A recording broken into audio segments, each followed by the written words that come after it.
Constellations collide. The ancient telescope creaked as Cassidy Novak carefully adjusted its position, aligning the brass cylinder toward the evening's first visible stars.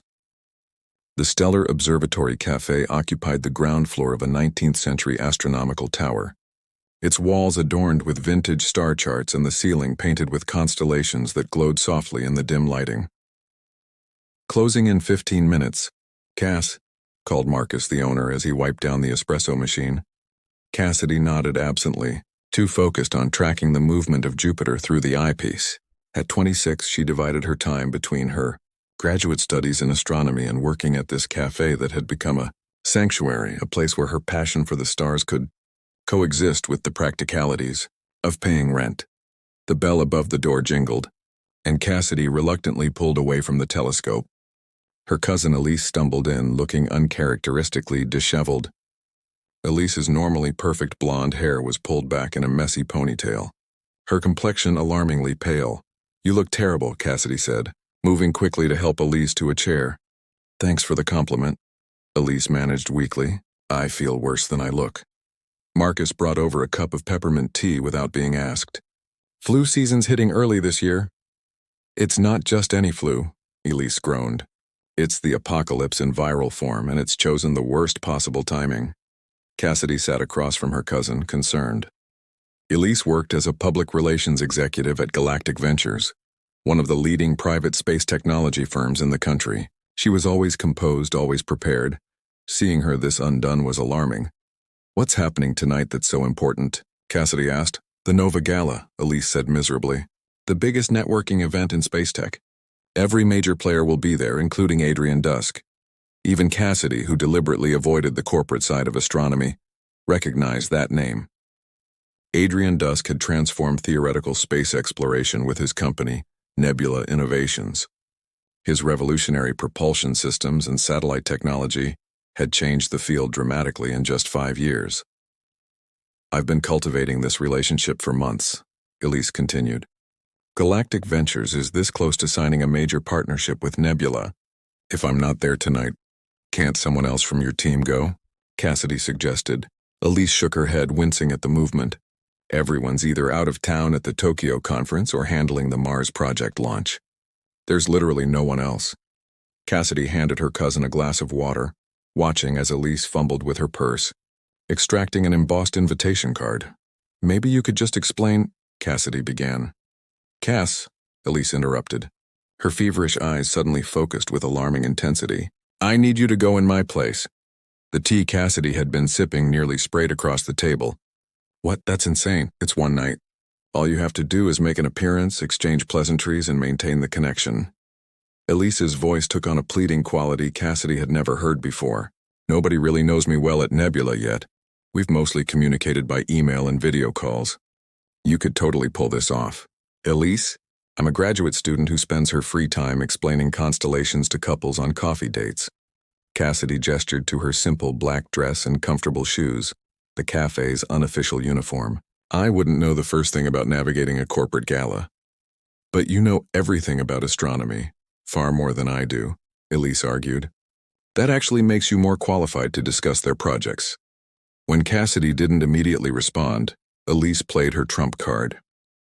"Remember when Mom died and I dropped everything to help with funeral arrangements? I've never asked you for anything this important before." Cassidy felt the familiar tug of family obligation. Elise had indeed been her rock during that terrible time 3 years ago. "Fine," she said finally. One night, basic conversation, nothing complicated. The relief on Elise's face was immediate. "You're saving my career. The gala starts in 3 hours. We need to get you ready." 2 hours later, Cassidy stood in Elise's apartment bathroom, staring at a stranger in the mirror. Her usually untamed brown curls had been smoothed into elegant waves that framed her face. The midnight blue gown Elise had selected, perfect for an astronomy theme, clung to curves Cassidy typically concealed under practical clothing. The subtle makeup enhanced her hazel eyes, making them appear larger and more luminous. "Stop fidgeting," Elise instructed from where she was propped up on her bed, directing the makeover despite her illness. "Remember, you're Elise Morgan, PR executive. You're confident, knowledgeable, but not overly technical." "This is never going to work," Cassidy muttered, trying to walk in the silver heels Elise had insisted were barely 3 inches, practically flats. "It will if you believe it will," Elise countered, handing over a small clutch purse. "ID and invitation are inside. The driver is waiting downstairs. Text me if you have any questions." The Celestial Sphere Hotel lived up to its name. The grand ballroom where the Nova Gala was being held featured a domed ceiling with fiber optic lights recreating the night sky. Holographic displays showcased various space phenomena around the perimeter, while models of satellites and spacecraft served as centerpieces on elegantly set tables. Cassidy gave Elise's name at the entrance, her heart thundering so loudly she was certain the hostess checking the guest list would hear it and expose her immediately. Instead, she was ushered in with a polite smile and directed toward the Galactic Ventures table. "Just one night," she whispered to herself as she navigated through clusters of expensively dressed attendees. "Make small talk, don't get into details, and leave early." She had almost reached her assigned table when a passing server's tray caught on another guest's sleeve. Cassidy's academic reflexes, honed by saving delicate equipment in crowded university labs, kicked in. She steadied the tray before it could tip, preventing what would have been a spectacular champagne fountain. "Impressive. Reaction time," came a deep voice from behind her. Cassidy turned and found herself looking up into the most intense eyes she'd ever encountered, a striking blue that reminded her of the Rigel star system she'd been studying. The man was tall with dark hair and features that seemed sculpted specifically to make photographers' jobs easier. She recognized him immediately from magazine covers and scientific journals. Adrian Dusk, founder of Nebula Innovations, the very person Elise had been so concerned about impressing. "Occupational hazard," she replied automatically. "You develop quick reflexes when working with expensive equipment." His eyebrow raised slightly. "And what equipment would that be, Ms. Morgan?" "Elise Morgan from Galactic Ventures," she said, the false name feeling foreign on her tongue. "And I was referring to our prototype communication arrays. One clumsy move can set development back weeks." Adrian's gaze was assessing as if he were calculating something complex behind those stellar blue eyes. "Interesting. Thomas Chen has been my contact at Galactic for the partnership discussions. He mentioned you'd be joining us tonight." Cassidy silently blessed her cousin for the preparation. "Thomas is overseeing the Tokyo conference. I'll be your point person for the gala tonight." "Lucky me," he said with a smile that transformed his serious expression. "Shall we?" He gestured toward the Nebula Innovations table, not the Galactic Ventures one she'd been heading for. "Oh, I insisted on interspersing our teams tonight," Adrian explained. "Partnerships work better when people actually talk to each other, don't you think?" Before she could formulate a response, he was guiding her toward his table, his hand hovering near but not quite touching her back. The subtle courtesy in the gesture surprised her. Throughout dinner, Cassidy navigated a conversational minefield. When technical questions arose about Galactic's projects, she deflected with PR-appropriate responses, asking questions instead of offering specifics. Her graduate studies provided enough background to understand the discussions around her, and her genuine passion for astronomy kept her engaged. "You know," Adrian said quietly as dessert was served, "most PR executives I meet can recite market projections and potential synergies, but their eyes glaze over when actual science is discussed. You seem genuinely interested in the astronomical implications, not just the business opportunities." Cassidy froze momentarily. Had she revealed too much? "The science is why we're all here, isn't it?" She recovered. Behind every business decision should be a love of exploration. Something shifted in Adrian's expression, a softening around his eyes, a genuine curiosity replacing the polished charm he'd displayed with others. "Precisely what I believe, though it's surprisingly uncommon in these circles," he said. "Tell me, Ms. Morgan, what aspect of space exploration captures your imagination most?"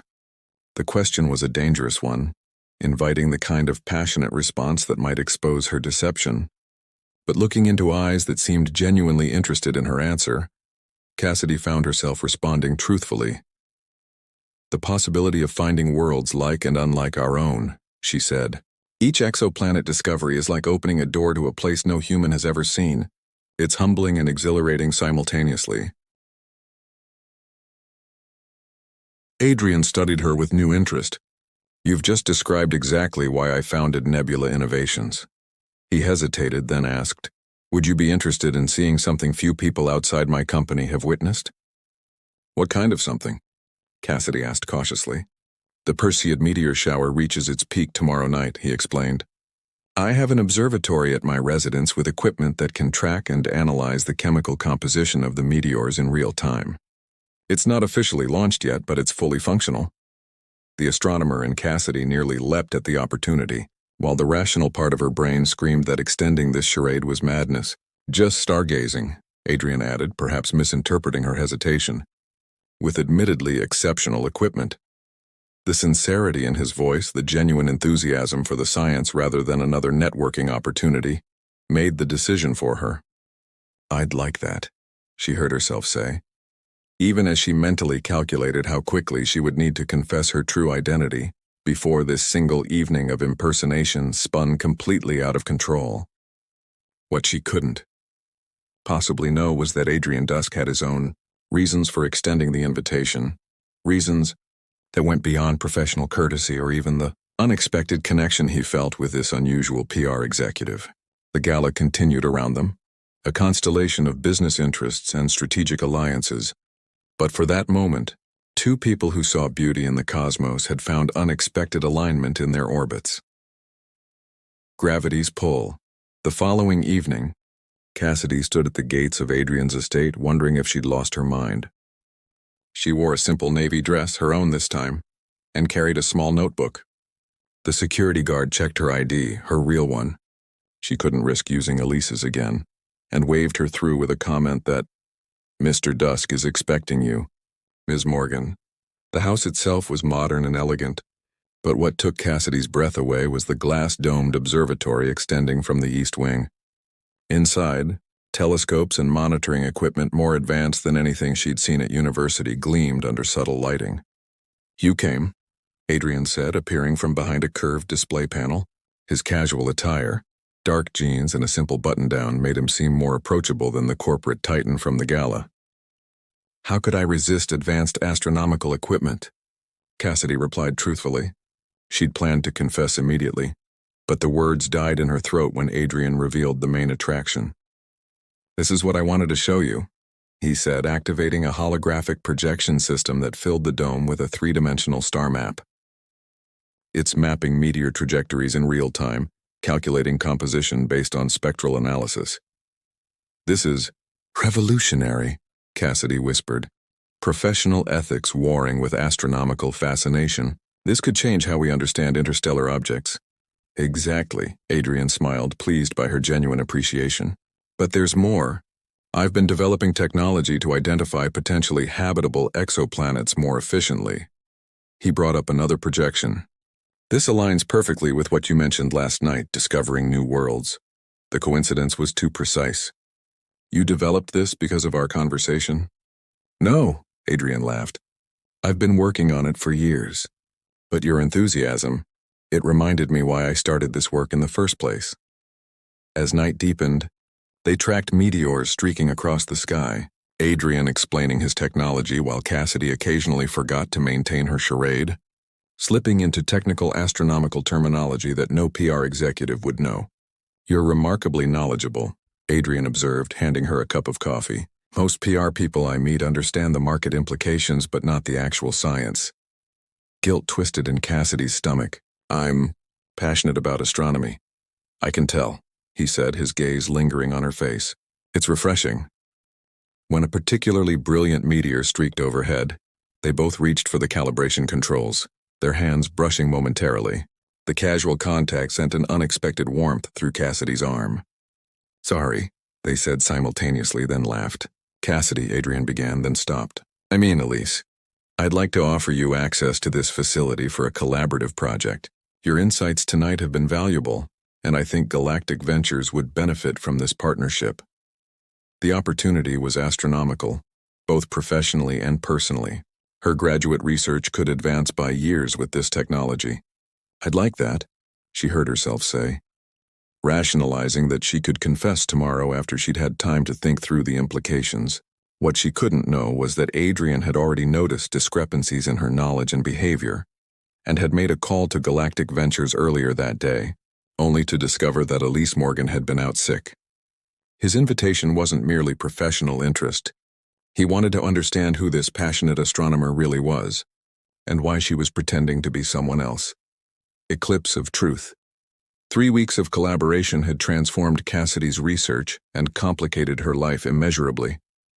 Each visit to Adrian's observatory brought new discoveries, both astronomical and personal. Her graduate advisor was amazed by her sudden progress, unaware of the advanced technology she was secretly accessing. "These calculations are extraordinary," Adrian said one evening, reviewing her analysis of potentially habitable exoplanets. "This goes beyond anything we've published." "It's your equipment making it possible," Cassidy replied, the weight of her deception growing heavier with each genuine moment between them. As midnight approached, they moved to the observation deck beneath the open dome. The night was unusually clear, stars scattered above them like diamond dust. "Tell me something real," Adrian said suddenly, leaning against the railing. "What do you mean?" "Something about yourself. Not about work or astronomy. Something personal." Cassidy hesitated, then decided truth was possible without full disclosure. "I lost my mother 3 years ago. Cancer. Sometimes I look at the stars and think about how the light we're seeing is from the past. Like memories." Adrian's expression softened. "My parents died in a plane crash when I was 19. The foundation I started, it's named after my mother. She loved the stars too." They stood in companionable silence until Adrian spoke again. "It's lonely, isn't it, success? People see what you've built, not who you are. Is that why you invited me here that first night? You saw something genuine?" "I saw someone who loved the stars for themselves, not for what they could provide." He turned toward her. "That's rare in my world." The moment stretched between them, charged with unspoken emotions. When Adrian leaned forward, his intention clear, Cassidy knew she should pull away. Instead, she met him halfway. Their kiss was gentle at first, then deepened with an intensity that left them both breathless. Adrian's hands cradled her face as if she were something precious, while Cassidy's fingers curled into the fabric of his shirt. When they separated, reality crashed back. She wasn't Elise Morgan. Their connection, however real it felt, was built on a foundation of deception. "Adrian, I need to tell you something," she began. Her phone buzzed insistently. A text from Elise, finally recovered. "Returning to work tomorrow. Need to discuss how to handle Nebula situation. Your charade is officially over." Cassidy stared at the message, then at Adrian's questioning eyes. The truth would have to wait one more day, but she was running out of time. Atmospheric breach. Cassidy wiped down the counter at the Stellar Observatory Cafe, her mind replaying her last conversation with Adrian. She'd promised to meet him later to continue their research, planning to finally reveal her true identity before Elise could re-enter the picture. The bell above the door jingled. Cassidy looked up, the cleaning cloth freezing in her hand. Adrian stood in the entrance, his expression unreadable as he took in her cafe uniform. The name tag clearly stating Cassidy, and the familiar way Marcus greeted her. "How long have you worked here, Cassidy?" he asked, his voice carefully controlled. 3 years, she answered, seeing no point in further deception. "Adrian, I can explain." "Explain what? That you're not Elise Morgan? That everything between us has been based on a lie?" The hurt beneath his anger was palpable. "Was any of it real?" "All of it was real," she insisted. "The astronomy, our conversations, what happened between us. Except your identity." His laugh was hollow. "I've spent my life surrounded by people who want something from me." "I thought you were different." Before she could respond, he turned and walked out, leaving Cassidy standing amid the broken pieces of whatever had been growing between them.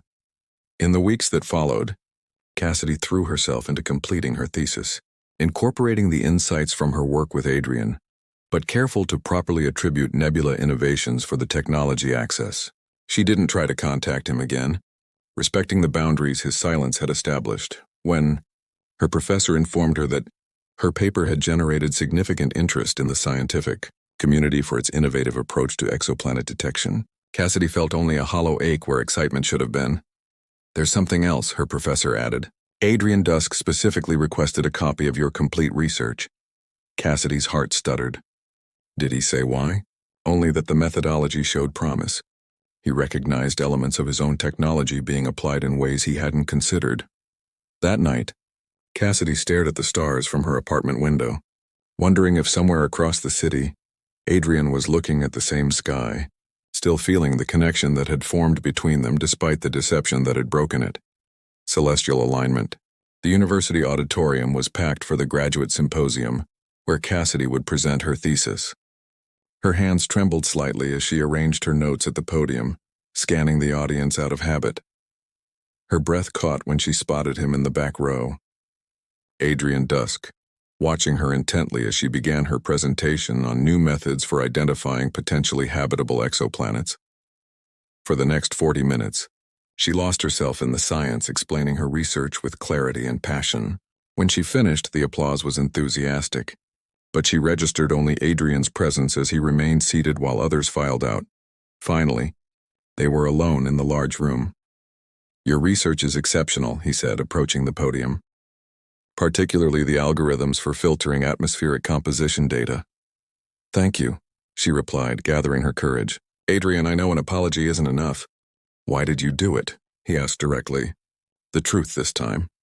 Cassidy explained about Elise's illness, the favor she'd agreed to for one night only, and how each subsequent interaction had made confession more difficult. "I never intended it to continue.